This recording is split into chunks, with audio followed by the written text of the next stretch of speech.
So people will always ask me, well, how do you embrace health? Well, first of all, stay away from health trends. There is no such thing. In fact, if you're going to be healthy, stake your health on timeless principles in health, even timeless principles in humanity, how you interact with others. Health is simple. There are 8 principles of health that we teach, and they're based on the philosophy that we are electrical beings. That, in fact, when we wake up in the morning and when our heads hit the pillow at night, we are on the hunt for electricity. And there's a lot of cultures in Asia that call it energy, they call it chi, they have all kinds of fun names for it, but bottom line is it's electrical. So we teach 8 timeless principles of health. So number 1 is get a lot of fresh air. It's abundant, it's free, it's a deposit. Air conducts electricity. Breathe deep, it's free. Water. It's interesting how the earth is 70% water. Our fruits and vegetables are 70% water. Our human bodies are 70% water from here down and 93% water up here. And so it makes a lot of sense to drink water. What we drink today walks and talks tomorrow. I mean, and what's so funny about today's generation is we're such the now pill generation that we get a headache and we go take a few pills and we drink just enough water to swallow the pills. We've got it really backwards. Throw the pills down and get a tall glass of water and drink it regularly. And just wait and see what happens. Water, particularly moving water, conducts electricity. What if the sun were a no-show tomorrow? What would happen to life as we know it? Unless you're a bat or a kiwi bird, you know, it'll go away, basically. Sunshine in moderation is good for you. The sun produces rare micronutrients in the body that only the sun can bring you. So get out in front of the sun and be its friend. Number 4, exercise. Now, there's 1,000 ways to exercise. We get that, but one way to consider is just simply walking. There's a lot of studies that say that walking will fire up your metabolism, that in fact, psychologically, there's studies that indicate that it's hard to be sad and walk at the same time, that walking, in fact, makes us happy. Number 5 is trust in nature, meaning that if Mother Nature made it, eat it, and if man made it, eat it in moderation or leave it alone.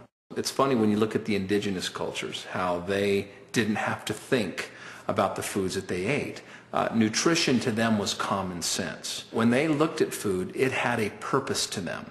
For example, signature foods is what they called it, sign nature, signature. They would cut a carrot and look at the inside of the carrot and see that it resembled the eye, and without even thinking about it. And I emphasize, without even thinking about it. They just believed that carrots were good for the eyes. Science now has studied the carrot and declared the same. The walnut and the brain.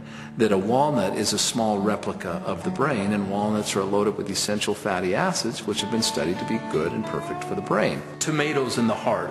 White blood cells and red blood cells, or white grapes and red grapes, studied to be for the blood and heart. Here's the fun thing. Maybe somebody thought this through for us before we ever got here. You know, maybe nature is nutritionally complex, so we don't have to be. So tonight, when our head hits the pillow, we can absolutely depend on what nature created for us long before we were even created. It kind of makes sense, doesn't it? Number 6 is relationships, the nutritional value that comes in being responsible for good and happy and relationships in our lives. We don't always view them as part of our overall health, but the way that we can is ask ourselves if anybody absolutely made you feel more alive than ever, or has anyone ever made you feel sick and ill? So the fact is that with relationships, we have 2 choices. A, we can take the short route, which everybody likes to take, and that is tell our victim stories of how we were treated by this boss or that boss. We get a new job, the same boss shows up. We get in a new relationship, we have the same issues. The opposite of that is having these beautiful relationships in life. People that we love and that just absolutely fuel our overall energy inside. I tell the story of a roommate who had the hots for a girl in the college, and from 0 to 100 he would go. When the second he would hear her voice or he was going to go see her, his complete energy would change. So if you don't think that relationships are part of your health, look in the mirror, because that's where it starts. And stop blaming others and start taking responsibility. And it starts by simply saying, I am responsible for all the relationships in my life. 7 is passion. It's really sad. I travel around, I hear people say, oh, we used to dance, we used to sing, we used to play ball, we used to, and I think to myself, so what, death is next? You don't need anyone's permission to engage in your passion. It could be karaoke, it could be dancing, it could be remodeling cars, it could be anything. But the point is, whatever it is, do it. And do it abundantly. And you'll find that when you're doing your passions, you too will be happy. And then final thing that's bigger than all of us is your spirituality.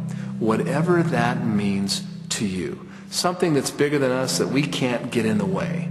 And so when you anchor everything we just talked about with your spirituality, you will feel more alive than ever. You will feel the electricity that we're talking about, and you will leverage the magic bullet, which is your body. Your body will perform miracles by the minute when you learn how to honor and edify its intelligence.